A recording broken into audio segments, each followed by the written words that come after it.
Shalom Beshem Yeshua, Shalom en el nombre de Yeshua a todo el pueblo de Israel, a todas las personas que nos escuchan mediante estas redes virtuales. Desde aquí, desde España, os deseamos que la bendición del Elohim de Israel acompañe a todos los que nos acompañen en este día de Shabbat y siempre que estudiamos las Escrituras bajo la guía y la instrucción del Raj de Yeshua.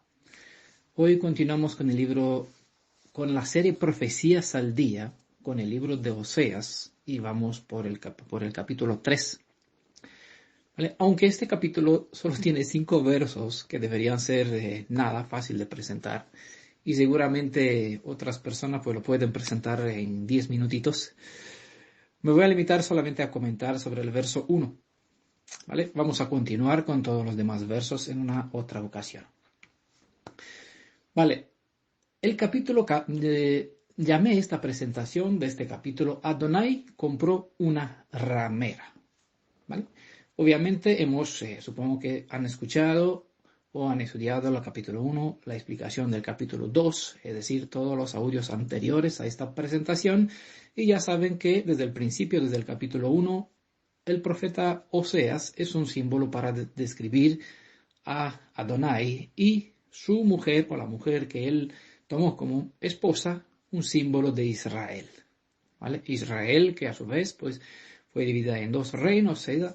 Esta tuvo, como Oseas tuvo, como vimos en el capítulo 1, a 2 hijos y una hija, ¿no? Cada nombre tiene un significado y cada significado pues describe cierta parte de la realidad de la vida de Israel. El nombre Oseas, en su original hebreo es Oshea, ¿vale? Vimos creo que en el capítulo 2, en la parte 2 del capítulo 2, creo que aquí comenté por qué fue añadido el S al final de los nombres, ¿vale? Porque obviamente los nombres hebreos acaba con el apelativo, muchos nombres hebreos acaba con alguno o parte del apelativo del Elohim viviente, ¿no? Muchas veces como el nombre Yeshayahu, por ejemplo, ¿no? Finaliza con parte del nombre del Elohim de Israel o con su apelativo. Pero los nombres Oseas, Marcos, Lucas, Isaías, ¿vale? Saben bien que viene de una raíz que está basada en un concepto griego, y los griegos pues acomodaron a sus nombres o pusieron al final de sus nombres el S de su Dios, de su Zeus, bueno, del título y del nombre de su deidad. El título de la deidad suprema griega es Dios, razón por la cual nosotros nunca lo usamos, porque no es la forma correcta de traducir Elohim. No le corresponde este término. El término de esa deidad griega, este término Dios, pertenece a la deidad griega cuyo nombre ya sabemos, hemos estudiado que es Zeus. Bueno, todos lo saben. De aquí el S final que fue agregado a muchos nombres en los escritos. Marcos, Lucas, y también pues fueron acomodados a los nombres hebreos. El nombre hebreo correcto del profeta de las escrituras hebreas es Oshea. Y el nombre revela que Adonai salva, que él trae la ayuda y la liberación. Esto es preciso y es precioso a la vez. Ese es con seguridad el mensaje que el cielo nos ilustra mediante la vida de este israelita, que parece que fue un descendiente de la tribu de Benjamín, probablemente, ¿vale? El profeta Oshea fue hijo de Beri, según se menciona en el capítulo 1, cuyo nombre a su vez significa mi pozo o hombre de los manantiales. La relevancia es que esta combinación de nombres exalta el poder interior del Elohim viviente, ya que él derrama salvación porque dentro de sí está el potencial de la redención.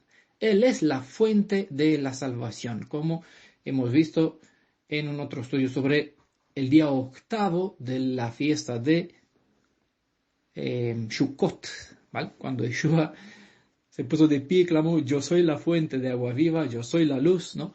También el que bebe del agua que yo le doy tendrá vida en abundancia, tendrá vida, ¿qué vida? Vida eterna, porque En Él está la vida eterna. Él es el Ruach vivificante y puede cambiar el rumbo de nuestro destino de muerte en cual nos engendró nuestro padre Adán, siendo Yeshua el Ruach vivificante, el segundo Adán. Podemos cambiar de muerte a tener vida.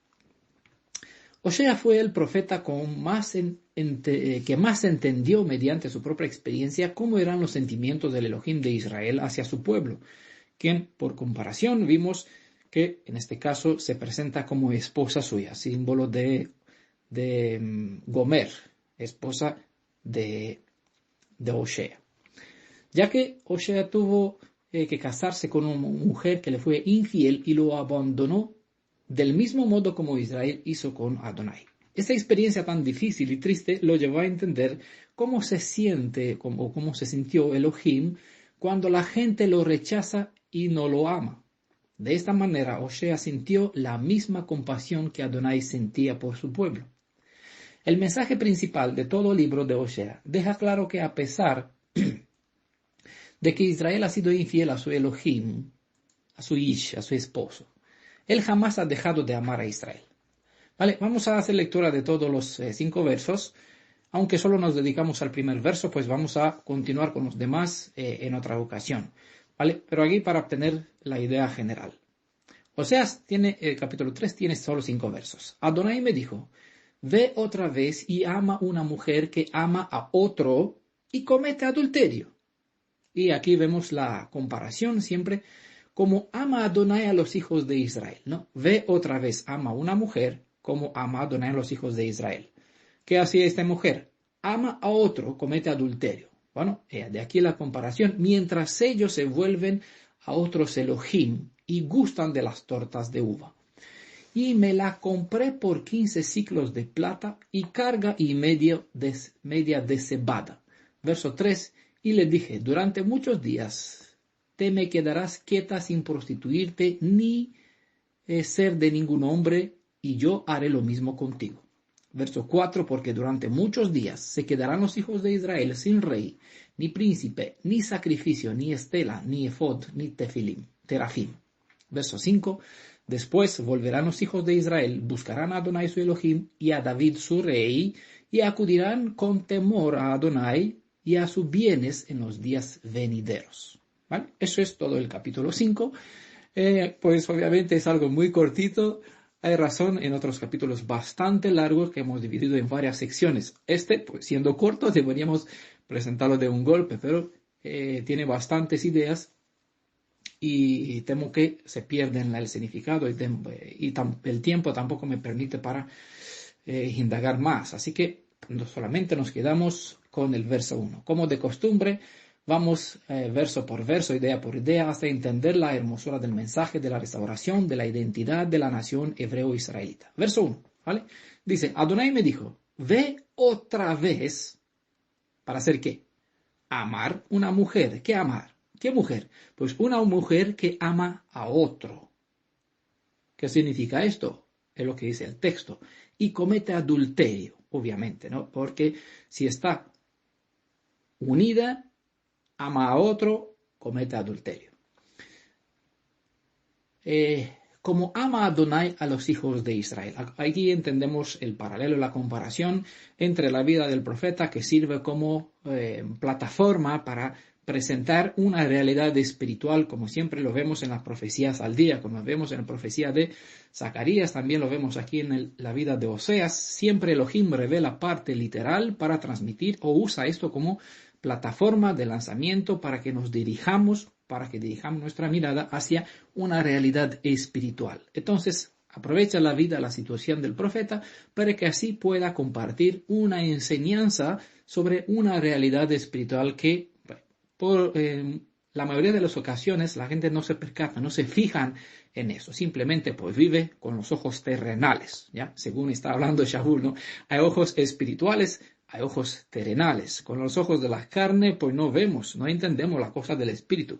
Pues si el espíritu está dentro de nosotros, tenemos acceso a través de la llave maestra, quien es el Ruach de la verdad, el Ruach Haemet, el Ruach de la verdad, para entender la verdad, lo que él encriptó, lo que él reveló a través de las historias que están en las Escrituras. Todas las Escrituras han sido escritas para que aprender de ellas, ¿no? Y sobre esto llegó el fin de los días. Y nosotros vivimos en un tiempo del fin de los tiempos, del fin de los días. Por esto tenemos esta comparación del profeta, ve otra vez, ama a una mujer que ama a otro y comete adulterio. Como ama Adonai a los hijos de Israel, mientras ellos se vuelven a otros Elohim y gustan, o es decir, aman de las tortas de uva. Desde lo que se describe en el capítulo 1, Gomer ha dejado a Osea y se esclavizó en alguna manera, razón por cual se menciona que Osea tuvo que readquirirla mediante un pago. ¿Vale? Hay una realidad física y una realidad espiritual. ¿Vale? Obviamente vamos a llegar más adelante a estas ideas, pero para crear un poquito el contexto. Por eso es importante cuando van a escuchar la parte siguiente, pues que tengan en cuenta que no olviden, ¿no?, lo que estamos comentando, dando inicio en esta presentación. Pero, ¿por qué dice una mujer en vez de tu esposa? La respuesta se encontró, o la pueden encontrar, en el capítulo 2, en la parte anterior que hemos estudiado, el capítulo 2, en el verso 4. Ustedes tengan la Biblia adelante, pues abran Oseas, capítulo 2, en el verso 4, verán que aquí dice, pleitead con vuestra madre, ¿vale? Hemos estudiado la parte 2 sobre este asunto en el capítulo 1, la 2, parte 1 de esta presentación. Pleitead porque ella ya no es mi mujer y yo no soy su marido. Que quite de su rostro sus prostituciones y de entre sus pechos sus adulterios. ¿Vale? Estoy leyendo de la edición Corona de Jerusalén aquí.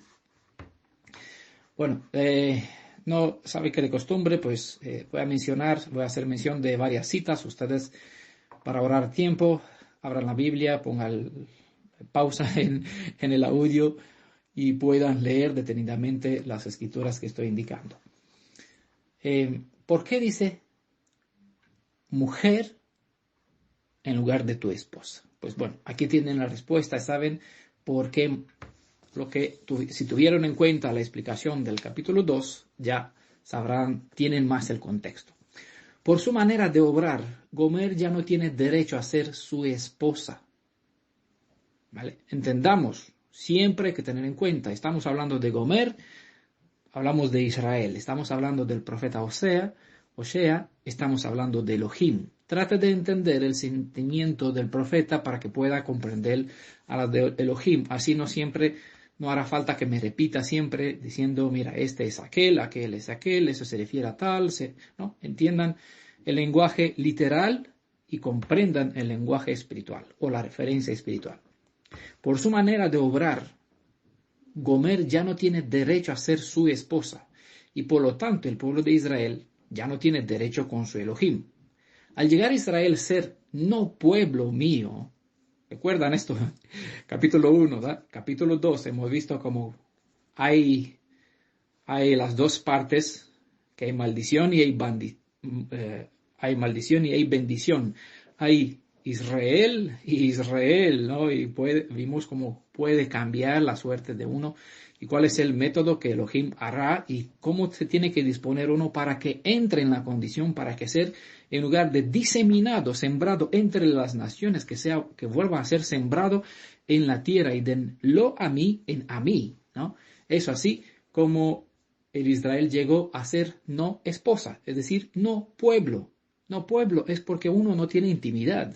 Con una esposa se tiene intimidad. Cuando uno pierde la identidad de esta intimidad, deja de ser esposa. Lo a mí, no pueblo. Según el lenguaje metafórico, el significado revela que no había más razón de llamar esposa, ya que las señas que llevaba esta mujer, Gomer, o Israel, ¿no?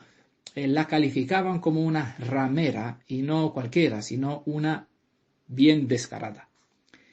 No la presentaba. Estas señas que tenía entre sus pechos, vimos Oseas capítulo 2, verso 4, que quita de su rostro sus prostituciones, es decir, tenía señas sobre colgantes, no sé qué es, símbolos típicas de las rameras, de las prostitutas, sean ellas o no. Adoradora, si tienes un colgante con una cruz, por ejemplo, a tu cuello una cadena de esta con una cruz, pues es un señal de adoración hacia una deidad, en este caso de la Trinidad, que se supone que, bueno, que es el Elohim de Israel. Bueno, ya hemos estudiado sobre este asunto, como la Trinidad o el dicho Jesús, el mito deificado que ocupa la posición del segundo deidad dentro de la Trinidad cristiana, suplantó el derecho de redentor de Israel, de Yeshua, y se presentó como tal.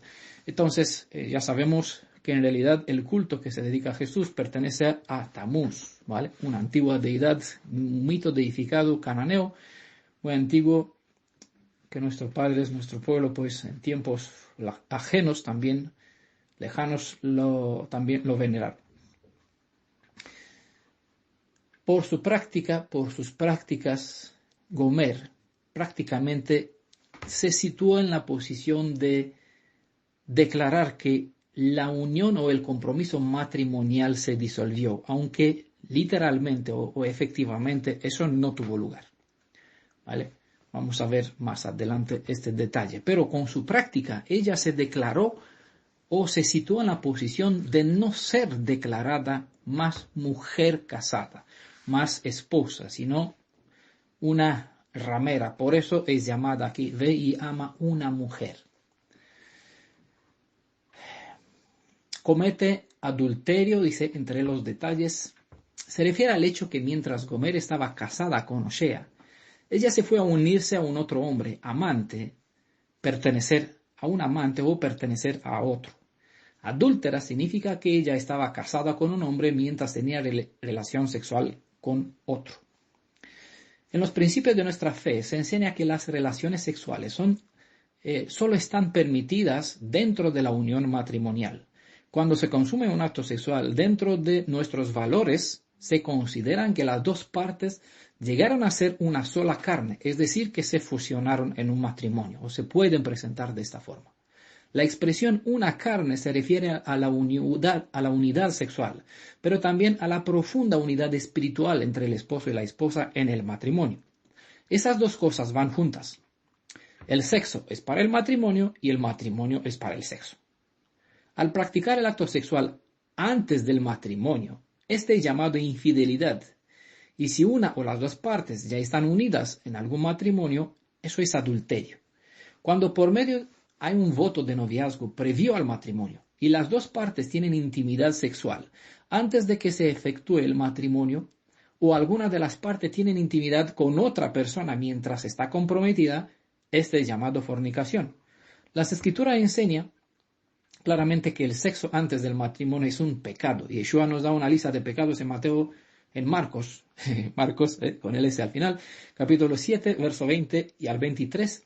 Y entre ellos están la inmoralidad sexual y el adulterio.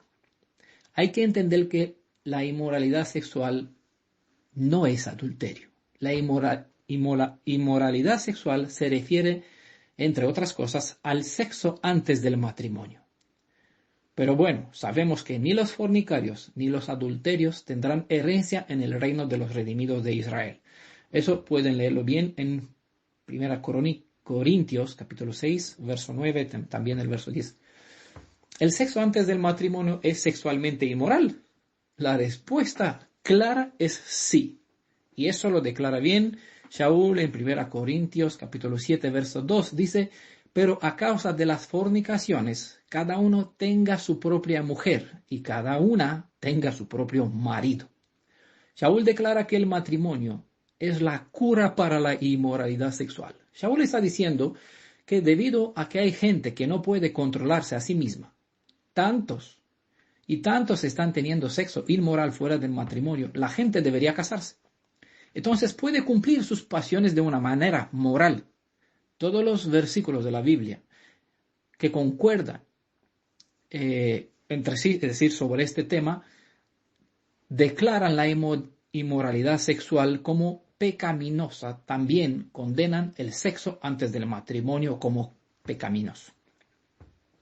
Hay muchas citas en las escrituras que declaran que el sexo antes del matrimonio es un acto incorrecto, aunque eso no tiene que ver con el tema, pues aquí aprovecho para presentarlo porque no sé si algún día vamos a poder dedicarnos a eso. Así que por aquí abro puertas, siembro semillas y cada uno aprovecha. Bueno, le voy a dejar una serie de citas para que tengan en cuenta y creo que no es por casualidad, ¿no? Hechos capítulo 15, verso 20, 1 Corintios capítulo 5, verso 1, capítulo 6, verso 13, verso 18, capítulo 7, verso 2, 1 Corintios igual capítulo 10, verso 8, 2 Corintios capítulo 12, verso 21, Galatas 5, verso 19, Efesios 5, verso 3, Colosenses 3, verso 5, 1 Tesalonicenses capítulo 4, verso 3, Judas, verso 7. Hay muchas citas, esos son solo de los escritos apostólicos. El sexo entre un esposo y su esposa es la única forma de relación sexual que Elohim aprueba. Es muy buena una cita de este libro sin clasificar porque no se encuentra su autor, no se sabe quién es. Tiene cosas buenas, tiene cosas malas, pero aquí hay una evidencia buena. Aquí entra estudiar todo, retener lo bueno. Hebreos capítulo 13, verso 4, ¿vale? Es muy bueno en ese sentido. Bueno, se lo voy a buscar para leerlo. Hebreos capítulo 13, verso 4 dice: Tened todos en gran honor el matrimonio, y el lecho conyugal sea inmaculado, que a los fornicarios y adulterios los juzgará Elohim. ¿Vale? Ya están aquí los dos otra vez indicados. Por eso, bueno, desde la perspectiva bíblica, fuera del matrimonio no se justifica el acto sexual, salvo que uno entra en transgresión directa, independiente de qué clase, cómo lo está haciendo. Seguimos con nuestro tema. Cabe destacar que el acto sexual dentro del matrimonio es una bendición y no es algo que debe ser escondido, un tema sobre el cual no se debe hablar porque es algo sucio, vergonzoso, según algunos. El asunto es algo protegido y se guarda en intimidad porque es un precioso regalo que el Creador brindó para el corazón de la familia. El libro Shir Hashirim, es decir, el canto de los cantares, habla positivamente sobre este acto sexual entre un hombre y su mujer. ¿Vale? Aquí se resume y aquí se limita. Dice nuestra cita: una mujer, pero no cualquiera, sino una que ama a otro. Previamente hemos estudiado sobre el término hebreo rea, que se traduce con prójimo, amigo, compañero, pero según el contexto este término puede ser o puede tomar el significado, puede ser traducido con amante escogido. Eso lo pueden observar en Jeremías, capítulo es Jeremías, con ese al final, siempre aparece así, y Ermiyahu es el nombre correctamente bíblico hebreo, y Ermiyahu. Capítulo 3, verso 1 y el verso 20, ¿vale? Ermiyahu, capítulo 3, verso 1 y verso 20. Aquí se presenta esta comparación de que un amante se compara con una deidad ajena, que en este caso Israel va venerando, ¿vale? Venerar deidades ajenas son comparadas con la intimidad que una persona tiene con otra, sea dentro del matrimonio o fuera del matrimonio. Si está con el Elohim viviente, obviamente está dentro de un pacto. Si está fuera con una otra deidad, el que está dentro del pacto o que se aferró a un pacto con el Elohim viviente, al dedicarse, inclinarse, invocar, adorar, venerar, ofrendar a una otra deidad, pertenecer a participar en un grupo donde se invoca una otra deidad, es traer ofrenda con tu presencia. Desde el punto de vista del lenguaje espiritual, eso se compara con tener intimidad, como un varón con una mujer, así una persona con una deidad, ¿vale? Una intimidad espiritual. Eso se llama adulterio. Cuando una persona está en unión con una deidad y va amando a otra, pues este es llamado adulterio. Es por esa razón que en la grupo, todos los que participaron, todas las personas, ahora el grupo que se llama Tevilá Beshem Yeshua está vacío, todas las personas ya están fuera de este grupo, pero todos los que participaron aquí recibieron la información, el estudio que les deja bien claro que mientras están casados, unidos en el bautismo, en el voto del bautismo trinitario, bautizados en el nombre del Padre, Hijo y Espíritu Santo, o solo en el nombre de Jesús, sigue teniendo una unión matrimonial con esta deidad cristiana. Y están aquí invocando las bendiciones del Elohim de Israel, invocando el nombre de Yeshua, el amor de Yeshua para con ellos. Desde la perspectiva que estamos viendo, este contexto o esta situación es llamado adúltera. Una persona que está unida a otra, a una deidad, ligando con otra deidad, es una persona adúltera, ¿vale? Y eso, según la Torah, es un acto condenado. Pero bueno, aquí brindamos el conocimiento, la elección es personal. Y si uno puede vivir con este peso sobre su conciencia, sabiendo que anda en una condición en contra de la Torah, en condición adúltera, ya es problema de ellos. Desde mi perspectiva, como persona que instruye en cuanto a diferencia entre bien y el mal, ya puedo decir, me lavé las manos. Bueno, lo digo en broma. Siempre voy a cargar con estas personas, siempre voy a atender si es necesario, pero en cuanto a dar la información, no me siento culpable que no hice mi deber. Hice mi trabajo y creo que lo hizo bien, poniendo en cuenta y en conciencia de las personas lo que están haciendo, cómo están viviendo. Ya los que me escuchan, una vez más, reciben esta información. Que cada uno decida qué hace con su vida porque está en su derecho, obviamente. Con la idea sobre la mujer que ama a otro, este otro es presentado como un compañero de su marido.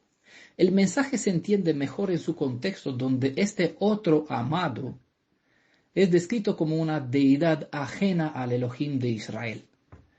¿Vale? Recordemos que Yeshua es una imagen del Elohim de Israel y por lo tanto el hombre compañero es una referencia a toda clase de mitos deificados elevados a la posición de Elohim mediante el culto que se le rinden a esos Elohim.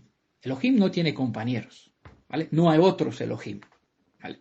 Pero, por ejemplo, JC, es decir, Jesús, el dicho Cristo, es considerado Elohim, porque se le rinde en culto, se le venera, aunque no existe en realidad como ser, como persona, sino que es un mito edificado sobre el concepto antiguo que se le veneraba, de la veneración hacia Tamuz, ¿vale?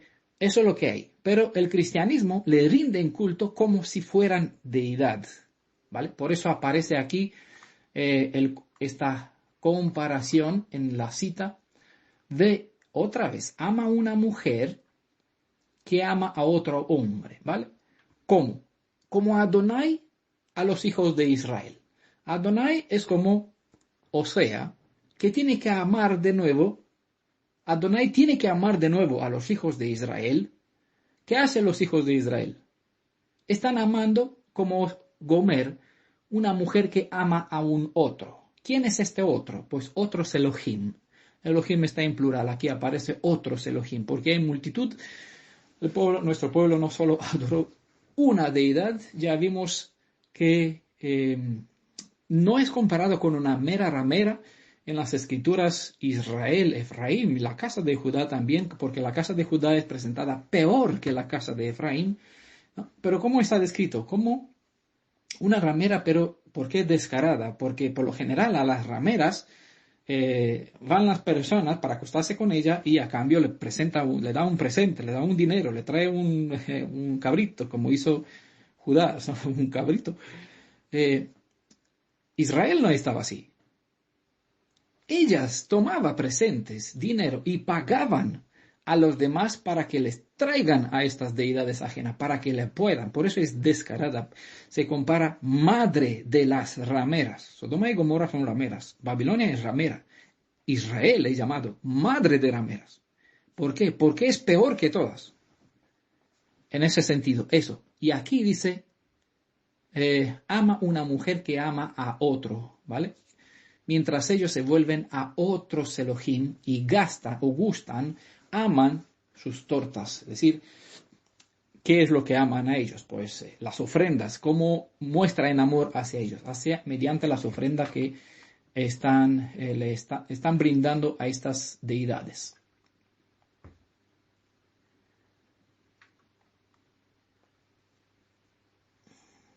El contexto, o del contexto se deduce que la mujer Israel, es decir, la esposa de Hoshea, vivía con su amante en calidad de esclava concubina, pero sin antes que tener disuelto su matrimonio. Así que mientras comprometida con Hoshea, mientras Israel comprometida todavía con el Elohim de Israel, se entregó a otro. Eso es un asunto bastante delicado que a muchos le dan problemas porque no entiende el funcionamiento y el amor de Elohim en cuanto a la redención de este pueblo. ¿Vale? La ley prohibía al marido volver a casarse con su antigua esposa, lo digo despacito para que entiendan. La ley prohibía al marido volver a casarse con su antigua esposa de quien había oficialmente sido divorciado si ésta se hubiera acostado con algún otro varón. No hay ninguna alusión en estos relatos al divorcio de Hoshea y de su esposa. No se presenta tal cosa en este contexto, que divorciaron, que se separaron. Más bien parece inferirse que la esposa de Hoshea, por su propia cuenta, se fue a vivir con otro amante, estando aún unida en matrimonio con Hoshea. Es importante que se entiendan los detalles, porque un detalle, saben que una piedra chiquita puede volcar el carro grande, ¿vale? Si bien una palabra que fuera de lugar puede cambiar el sentido del texto, una coma puesta en un lugar indebido puede cambiar el sentido del texto. Según la Torá, precisamente Levítico capítulo 20, verso 10 y Deuteronomio capítulo 22, verso 24, dice: tanto el amante como la mujer infiel merecen la muerte. ¿Vale? De igual manera, en la Torá hay una otra ley que prohíbe a un varón retomar una mujer que había estado casada con un otro mientras tanto. Esta ley está en Deuteronomio 24, verso 1 al 4. Si no antes, pues después del capítulo 8, si no va a ser posible antes, a saber cuándo vamos a hablar, vamos a llegar al capítulo 8, vamos a ver por qué razón Hoshea va por la mujer infiel, una ramera descarada, que se entregó a otro, es decir, a Rea, ¿vale? Recuerdan el término Rea, y en lugar de llevarla delante de los jueces, junto con quien se acostó, a fin de matarlos a los dos, según la ley indica, ¿qué hace Hoshea? Pagó un precio para volver a ser la suya. Bueno, lo vamos a ver en la siguiente cita, en la otra ocasión, que cuando vamos a continuar con nuestro tema. Esto es algo no sin importancia, sino aquí hay un dato tremendo, porque aquellos que no lo comprenden en sus cabales no pueden entender por qué Yeshua es el Elohim de Israel, Adonai. Así que lo confunde con su papá. De igual modo les cuesta entender cómo es posible que, siendo en el caso que aceptan que Yeshua es el Elohim del Tanaj, no pueden entender cómo es posible, siendo que Yeshua es Adonai y él dio carta de divorcio a Israel, ¿por qué este fue en pos de otros, ¿no? De otras deidades, vimos en la cita? ¿Cómo es que la retoma para volver a tenerla como esposa o adquirirla como esposa sin que esto sea una abominación? Bueno, esta queda un tema pendiente. Yo aquí lo presento para que lo sepan, que lo tengo en cuenta.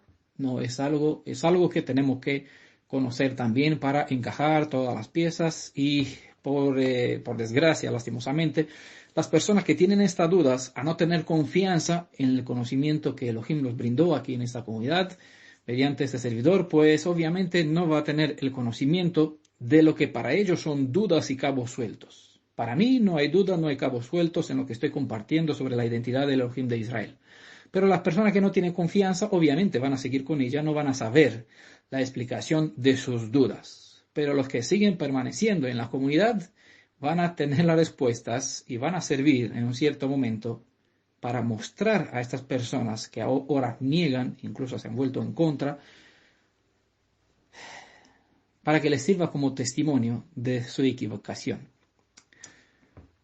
y que la rebelión que tiene está injustificada. Bueno, hay salté especialmente en unas palabras que aquí al principio menciona el texto. Adonai me dijo, ve otra vez, ama a una mujer.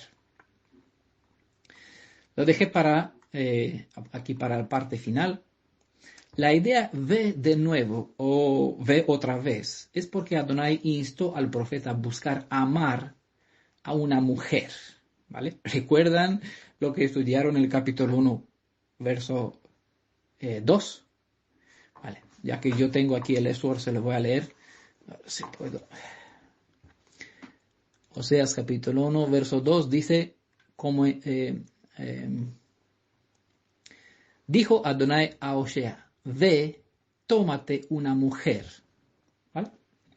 Por eso aparece aquí, ve de nuevo o ve otra vez. ¿Vale? Eso hace importante que uno tenga el contexto y que no saque una cita de su contexto, porque sin el contexto, a veces una cita mal presentada puede ser un pretexto para un concepto equivocado. Así, algunos, a no tener claro el contexto, pueden sacar ideas que Elohim dijo al profeta, búscate otra mujer, no la misma. Y aquí se injerta o busca sustento, busca acomodarse el concepto de la doctrina del reemplazo. Gomer es Israel, fue infiel, fue desechada o dejó que se vaya en pos de su amante. Y según la ley, pues aquí se le dio carta de divorcio muerta. Adiós, hemos olvidado de este asunto. Se quedó con su Dios. Por eso de aquí el término adiós, es decir, que se vaya Israel con su deidad a quién. ¿Por qué? Porque se desea mucho que aparezca aquí el Israel espiritual. Y aquí en este concepto, ve de nuevo o ve otra vez, es decir, búscate otra mujer. Esta otra mujer parece, dentro del concepto cristiano, que enseña sobre la dogma del reemplazo, es decir, Israel fue reemplazado con el Israel espiritual. La descendencia de Jacob fue sustituida por un concepto de gente que no forma una nación, no hereda de un tronco, no tiene una identidad de parentela, sino que se acomoda alrededor de un ideal, de una meta, de una filosofía. Eso es llamado cristianismo y esa es la otra mujer. Ve de nuevo y ama otra vez. Bueno, entienda, no voy a seguir por esta pista, no me dedico a enseñar las abominaciones, sino lo que las escrituras enseñan. Y está dentro del contexto de las escrituras, no se justifica este concepto, ¿vale? Sino que por contraste, ve, tómate una mujer, ve de nuevo en el contexto, y vamos a ver más adelante, no trata una otra, sino la misma, que con razón fue llamado no esposa, y con razón tiene que ser recuperada para ser restaurada, purificada, para estar en la condición de nuevo a ser presentada como una virgen y ser retomada como esposa, ¿vale? No por nada las profecías llama vuelve virgen Israel, ¿vale? ¿Por qué? ¿Y cómo llegó Israel de una descarada ramera en una virgen? ¿Cómo es posible eso? Pues lo que no es posible al hombre es posible a Elohim.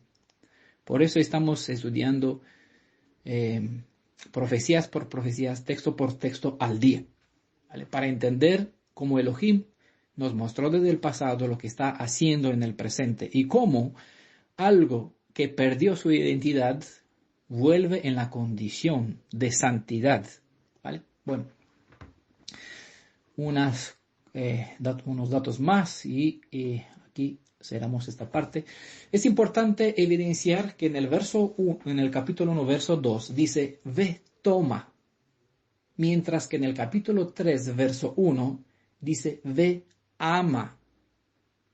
Esto es claramente, no sé si ya se le quita las vendas, ¿no? Ya las persianas se levanta, sale el sol y hace la diferencia entre ve, toma, ve, ama. ¿Vale? Es relevante, eso declara claramente, esto está así para enfatizar el amor del Elohim viviente para el pueblo de Israel, a pesar de que ellos miran hacia otras deidades y aman. ¿Qué aman? Las tortas de pasas. Estas se usaban en los rituales de las naciones vecindarios a Israel y ellos mientras dedicaban a la reina del cielo, es decir, a Semiramis, a quien los cristianos de hoy le siguen rindiendo culto, haciendo la misma o practicando lo mismo bajo el nombre de María, ¿vale? El culto mariano, ofrendándole aún tortas con miel. Las tortas eran una figura retórica para los cultos de fecundidad, cuya finalidad era manipular los poderes de sus deidades a fin de que éstos les concedan los deseos solicitados. Elohim de viviente no sigue esta práctica. Nosotros no tenemos que hacer ofrendas para que Él nos conceda nuestras. Él nos ama antes. Dice, nosotros amamos porque Él nos amó primero. ¿No? Las cosas están al revés dentro de la fe hebrea, de cómo se comparte en la fe cristiana. Por eso no tenemos ningún puente común entre ellos, porque nuestros valores son diferentes de ellos. Razón por cual las Escrituras una vez más recalcan, nuestra roca no es como la de ellos. Bendito el que entiende y que puede honrar al Elohim viviente a través de este entendimiento sobre su naturaleza, sobre su identidad, sobre su forma de ser. Tomar a una mujer en matrimonio es una acción que no necesariamente implica amarla, pero tomar y amar demanda más que casarse. Lo que Elohim le reclama a Osea es darle valor a la mujer que compra. Amar es convertir el objeto del amor en tu tesoro más preciado. Y es lo que Elohim quiere hacer con Israel, lo va a hacer. ¿Por qué? Porque Israel no se mantuvo a la altura de lo que tenía que ser. ¿Qué quería hacer? ¿Qué quería hacer Elohim con Israel? Hacerle, como él la llamó, su tesoro más preciado. Con respecto a Elohim, Elohim habló hacia Israel en Éxodo capítulo 19, verso 5. Estas palabras, ustedes vayan a abrir la cita, las escrituras, para que entiendan qué propósito, qué ideal tenía él para con Israel. Pero como él no estuvo a la altura, volverá a hacerlo. Porque es lo que hace la maravilla de la redención. ¿No? Es lo que hace el alfarero cuando los restos de un vaso roto se ponen en su mano. Lo hace más bello, mejor que al principio. Ese es el fundamento de la nueva alianza, ¿no? El énfasis resalta el trato especial que el Redentor, el Elohim Redentor, va a tener para con su pueblo Israel, para con la suma de los redimidos, una vez que la recupera como esposa.